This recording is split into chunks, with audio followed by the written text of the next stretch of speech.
Okay, so this podcast is going to, hang with me on this one, because if I can get through this one, I think what we're going to talk about is going to be important, but getting there is going to take a little while.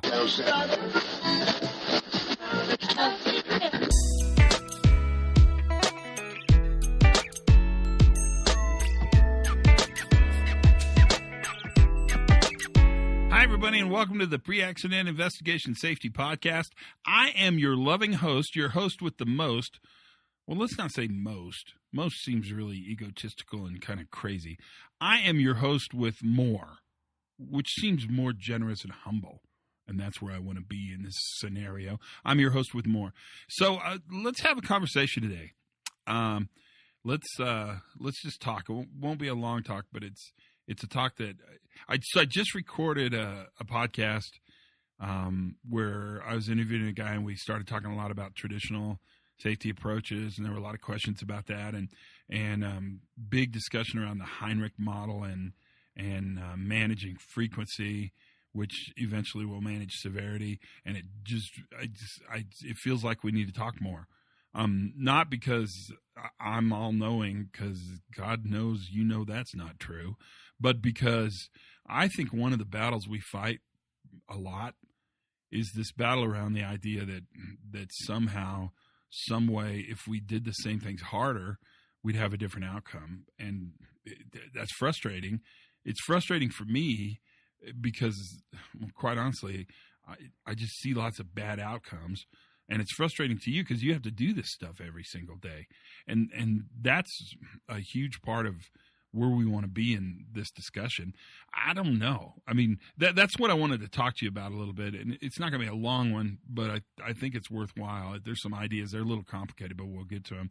My life is grand. Man, I'm telling you, it's fall in New Mexico. So if you don't know New Mexico, first of all, you're all invited. The state wants me to say that to you, but I would support it. The food's amazing. You'd like that as well. But also, fall is just, it's I don't even know how to describe it. It's hard to describe smells, but New Mexico really smells good. It's a combination of the piñon pine tree and roasting green chilies that come from Hatch. And the air smells cold. Do you know what I mean when I say it? It smells cold, and the days are nice, and the evenings are brisk. That's a nice word, and you sleep good. It's really a good time for me. It's the time to come hang out. It's probably true for all of you. Fall is a really interesting time. A little depressing, right? Because we got winter coming. And the days will get shorter, and work doesn't seem to go away. But it's a great time, and we're about to go into Balloon Fiesta. In fact, probably when this podcast is out in a couple of weeks, we'll be deep in the final week of Balloon Fiesta, which is kind of amazing. That's always worth driving down to. And other than that, I mean, gosh, things are grand. I had a marvelous time. Special thanks to the crew in Kansas for hosting me at the Bluegrass Festival. I will tell you, renting a golf cart to drive around the campgrounds to listen to picking is a game changer. I've always wanted the job of the golf cart anyway. I mean, there's something about that just makes me super excited at every level. But we just had it was really a good time. And so that was especially fun. And there was great music to be had by all. There's lots of young bands. There's a band called Steel Wheels I would give a relatively high mark to. If you get a chance to hear them, they're worth picking up and listening to. So a great time was had, and all sorts of fun was had. And that was good. So let's jump into this conversation because I think you'll like it. I'm curious to see what you think, and so I welcome your feedback. I'm going to really try to rephrase the problem and see if that makes a difference. So without much more time spent talking about golf carts and bluegrass festivals, let's jump into a little conversation I want to have with you guys about the idea of frequency and severity.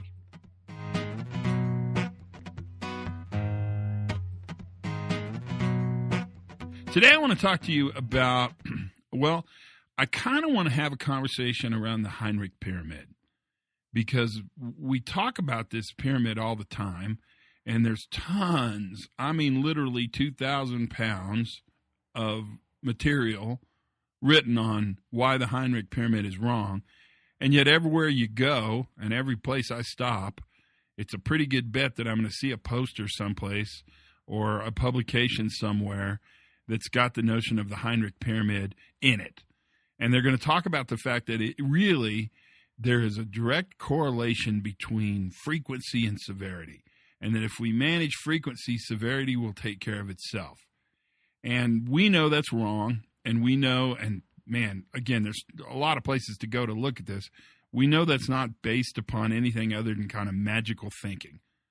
And that it's really had a lot of impact, and we've sold it pretty hard because it makes the uncertain certain, right? I can manage significant outcomes by managing the frequency of small events. And that's just wrong. I mean, we know it's wrong, but let's talk about why it's wrong in a way that may help us when we have to have these conversations with people who really want to fight pretty hard that that's the way we do things. And I think to do that, this is the part that gets a little confusing. We have to make a couple statements. If the things that hurt people in your organization are the same things that kill people in your organization, then I actually think you can use a correlation between frequency and severity. And if you manage frequency, you wouldn't have to worry about severity. But that means the stuff that's happening to you is instantly killing people. And if you work in that organization, like let's say a poisonous snake packing company, I'm making this up, but that strikes me as a place where a small event is the same as a large event. And in fact, that could have relatively meaningful impact. So I'd really manage the small events. But I think the case I want to make is that ankle sprains aren't fatalities. And that hand cuts, although these aren't good, aren't explosions. And that really what we're looking at is a much different equation. In fact, really what we're looking at is this. If you work in a place where the things that hurt people are not the same things that kill people, then the Heinrich Pyramid, although seductive and incredibly attractive, is wrong and probably close to malpractice. Malpractice in that it causes you to really think and use resources in ways that you believe are going to have a major impact, but do not have a major impact. So we got to talk about this because we have to talk about fatalities and serious events, catastrophic failure, because the topic that I'm most thinking of is that. It's how do we not kill people? Because the challenge is, and it's really a challenge, is that really, really safe organizations, really good organizations at the bottom of the Heinrich Pyramid, not very many injuries, really low OSHA reportable numbers, really low ankle sprains and hand cuts. Those organizations still kill people. And you're left with a question, and the question I'm always left with is, well, how does a really good organization, an organization that's super, super good at safety, how does it kill people? And that's when you have to start asking that question. Are the things that are hurting your workers the same things that are killing your workers? Or you could ask the reverse of it. Are the things that kill your workers the things that actually hurt your workers? And when you ask that question, well, the answer just gets different. I mean, they're not the same. And because they're not the same, we've got to look at and really change the way we manage this idea of event prediction, which then allows us to manage event prevention much differently. What do you think? I mean, that's a pretty important statement, at least in my mind and what I'm thinking about. And I'm not finding it in writing or in research very much. I don't see other people talking about this. I don't hear other people talking about this, and it concerns me. And part of my story, I was teaching a class in Iceland, which sounds like I'm dropping names, but that's where I was. And I had a senior leader who really took me down. In fact, he was pretty angry at me. And he said, I don't care if Heinrichs Pyramid is true or not. I don't care if there's an empirical backbone, if there's science behind Heinrichs Pyramid. Heinrichs Pyramid is what I believe. And believing in something does not make it true, even though that's really tough, because if you believe in it, you kind of inherently want or think that it's a true thing, but it's not. And it's important to understand that opinion does not equal science. We can fight that battle, and it's a good battle to fight on every level. I'm sure of that. The problem is that what we're coming up against is belief. And the way we change belief is really at a fundamental level, one conversation at a time. And I'm a big believer in Betty Sue Flowers from Texas A&M. And she says, if the group's not answering your question, it's not the group, it's your question. And so if I translate that, if that leader in Iceland is not answering my question, it's not the leader in Iceland that's a problem, it's my question. And so I started thinking, is there another way to talk about this? Is there another way to talk about the fact that the belief that if you take care of the small things, you won't have fatalities, which is so wrong? Is there another way to communicate that to managers and leaders who run resources and programs and processes and plants and factories so that they can actually hear something different and something that would somehow shift their opinion? And there you start to introduce the idea that the things that hurt people are not the same things that kill people. It worries me, and it worries me a lot that we're concerned greatly about ankle sprains as if they're the same thing as electrocutions. When in reality, what we know is that an ankle sprain is not the same as an electrocution, and that people who unfortunately get electrocuted oftentimes haven't had 30 ankle sprains that would have indicated they were drifting towards a fatal accident. In fact, for the most part, the people who die at work usually have no small events. They move directly up the pyramid to the very top with no benefit of that prepotent stacking of events that would have given us an indicator that this failure was about to happen. This concept, although not terribly fun to talk about, is vital to how we do work.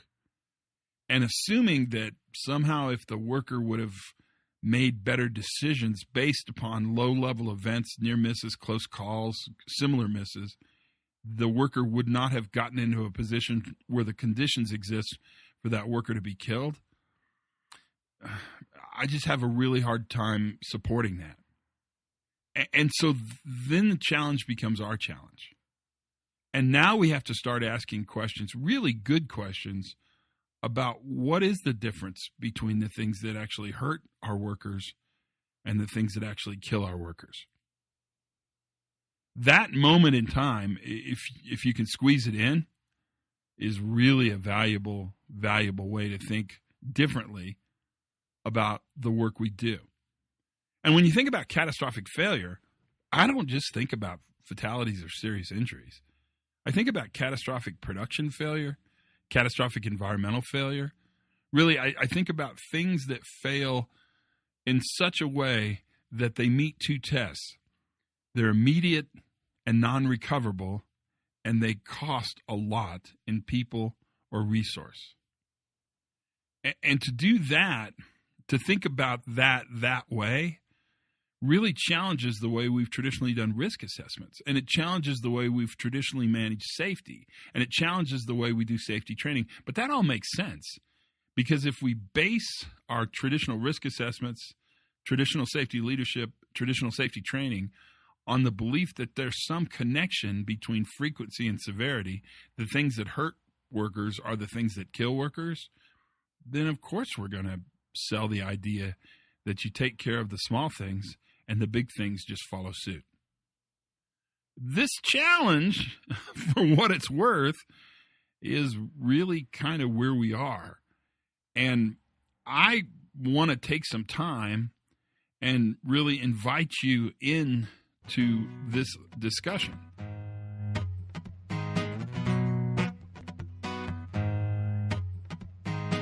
So now what we've done is really identified two forms of safety, right? I mean, we've got the classic industrial safety, safety one, Eric Hollnagel would call it.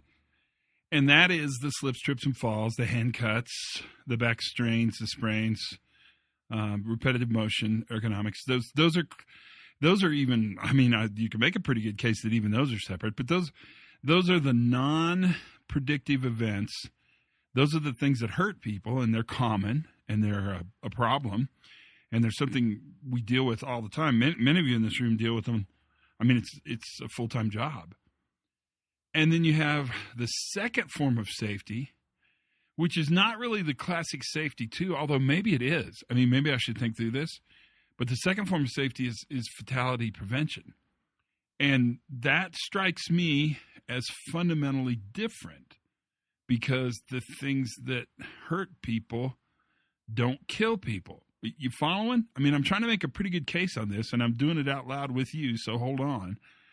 That means those events, fatalities and serious injuries, catastrophic failure, whatever you want to call them, those events tend to take on a different set of characteristics and therefore really need a different set of responses. And my guess is, and this is the part that I'm sort of chewing over with you guys, is that you probably can prevent pretty effectively the bottom of the pyramid, the things that hurt people, and you're actually probably pretty good at it because you've had years and years and years of experience, and your forefathers and foremothers who've walked before you have really helped create systems where it's less likely to have a back sprain, that kind of thing. But those aren't the things that actually manage the catastrophic level failures, and those require a different approach. And that's what the book, Workplace Fatalities, the book I wrote, I mean, that's the premise it took. But I'm afraid I didn't spend enough time, and I probably didn't think of it at the time, really digging into the fact that really what we're talking about here is, to a great extent, why Maslow's, not Maslow, oh, excuse me, that's a Freudian slip, why Heinrichs Pyramid, oh God, why Heinrichs Pyramid is in fact not empirical. It is in fact wishful thinking. It is in fact magical and not real. And that, boy, that really changes to a great extent how we look at, understand, and think about these problems. And our challenge really is at that point to make that conversation happen in such a way that we can manage both of these, maybe not in parallel, because I'm not 100% convinced that we need a parallel effort. I'm not sure the minor things need as much attention as the major things do. But I think we've sold ourselves on the idea that if we take care of the minor things, the major things will take care of themselves. I think the major things become a really interesting way to look at that. And we've just got to throw the pyramid away. I mean, as hard as that sounds, and I know it sounds hard, I know that's frightening, and I know it scares leaders. They really want the world to be predictable.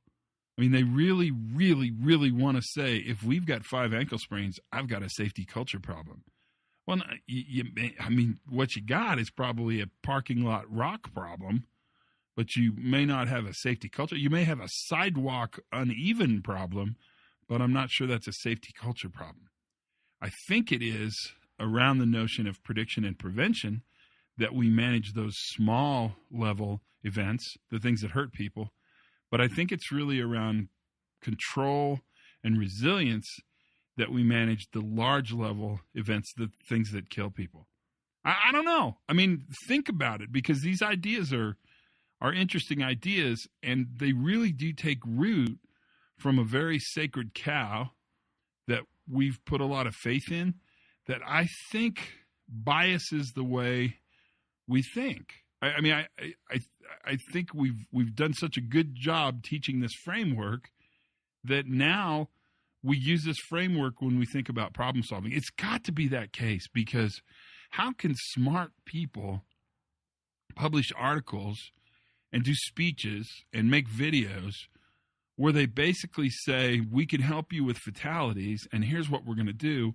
We're going to actually do low-level identification aggressively. We're going to do it harder. We're going to find more problems with industrial safety issues, and we're going to solve those problems very, very early. You know, I think this is interesting, and I think of Tony Mashar. It's funny, he's come up at a couple podcasts. He must be on my mind. I must owe him a phone call. I think of Tony Mashar when he talks about really the notion of critical steps, and that what you look for are the things that your people do that have immediate negative consequence with zero recoverability. So when I push that button or move my hand or stand on that thing and it breaks, my ability to recover is completely gone. So I'm going to have whatever consequence I have, and the action was immediate. You start looking at those, and then you start saying, okay, if we're not going to manage those based upon frequency, because those are severity issues, then we have to assume that there is no potential probability that that thing will happen.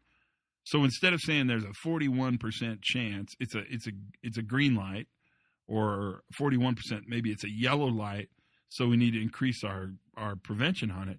I would say you look at it opposite and you say there's a 100% chance when this happens, it'll kill somebody, and we don't actually reduce our prevention side, we actually manage our control side. So we build systems that fail, as David Woods would say, fail gracefully. Graceful extensibility. That's a resilience engineering term, but it's a good one, because it really it builds the case that what we manage really is the ability to recover and live again to fight another day, which, if you think about it, our most resilient systems really have that built in. If you look at aviation, I was reading an article today where some system in Spain went down and it pretty much stopped all travel worldwide because the reservation system that tracks people failed. Well, so that's a non-resilient system, and I know it's non-resilient because when it failed, it stopped travel worldwide. But I would also suggest that's not non-recoverable, that all that happened is that people did not get on planes as soon as they wanted to. And I'm all for getting on as soon as you want to. I told a drunk guy to sit down and not go to the bathroom yesterday so we could take off on time. And he didn't beat me up, and he was actually pretty pleasant. So that was a lucky one, right? But in secondary hydraulic systems on an airplane, if that fails and I'm on the plane, that's non-recoverable. And so what I need is a secondary. I think I said secondary earlier. A primary hydraulic system fails. I need a secondary hydraulic system to manage that recoverability. And it's interesting because the things that hurt people, I'm going to miss my plane or I'm going to be late for my plane, are not the same things that kill people. Oh my God, the hydraulic system just blew up and we have no control. That's how we kind of want to stack the world. That's how we want to build a case. And that's a pretty interesting case to build. I don't know. Think about it. I think this is a worthwhile discussion, and it's certainly worth thinking.